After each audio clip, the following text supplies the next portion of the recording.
Всем привет! Сегодня мы расскажем о том, как майнинг влияет на видеокарты. Новый выпуск поможет тем, кто задумывается о заработке на добыче криптовалют. Забегая вперед, стоит отметить, что биткоин давно не майнится на графических процессорах. Для его получения нужно покупать дорогие и более производительные ASIC, устройства со специальным и мощным чипом. На видеокартах добывают другие монеты, например, Ethereum Classic, Raven Coin, Kaspa, Nexa и не только. Имея мощную игровую карту, можно применить ее в добыче криптовалют. Однако стоит понимать, как влияет майнинг на устройство. В описании под видео можно найти ссылку на подробную статью Crypto.ru обо всех возможных рисках. А сейчас мы расскажем об основных проблемах.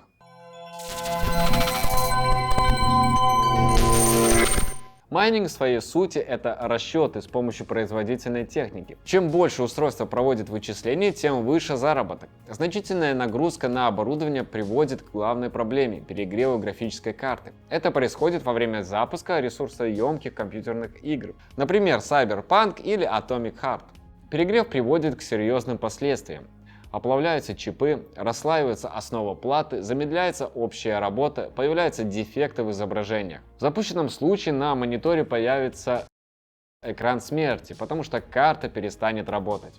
Починить ее не удастся, поэтому важно контролировать температуру при высокой нагрузке на графическое оборудование. При работе на максимальной производительности нужно следить за чистотой техники. Пыль забивается в вентиляторы и мешает охлаждению.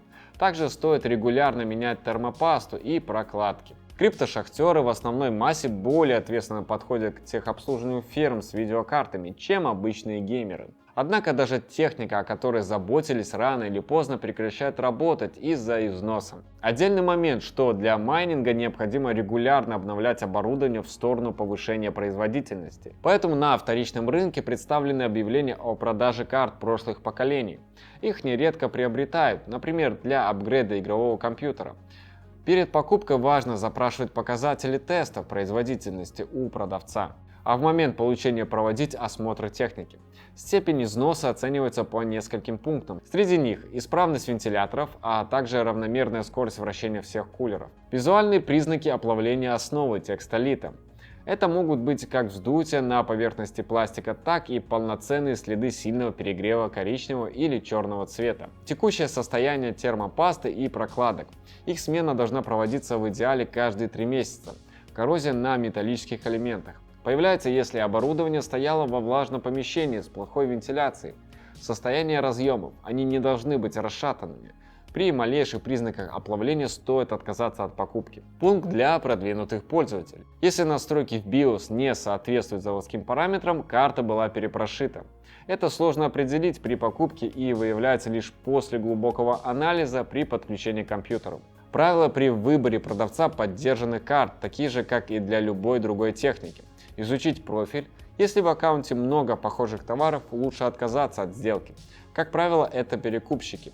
Иногда карты ремонтируют несколько раз. Обратите внимание на дату регистрации аккаунта. Если профиль новый, а цена в объявлении намного ниже других, с большей вероятностью это фейк. Проверить количество завершенных сделок и отзывы. Их отсутствие должно насторожить. Обычно у розничных продавцов есть разноплановые товары. Посмотреть фотографии, некоторые выводы можно сделать по ним. Сохранились ли пломбы, цвет платы, имеются ли протечки. Если в объявлении есть только картинка с сайта производителя, лучше отказаться от предложения. Но важно помнить, нечестные продавцы могут выставлять чужие фото. Проверяют это в Google или в Яндекс с помощью функции поиск картинки. Устаревшие модели приобретать для криптодобычи чаще всего не имеет смысла. Однако стоит просчитать доходность с помощью майнинг-калькуляторов для каждой определенной видеокарты.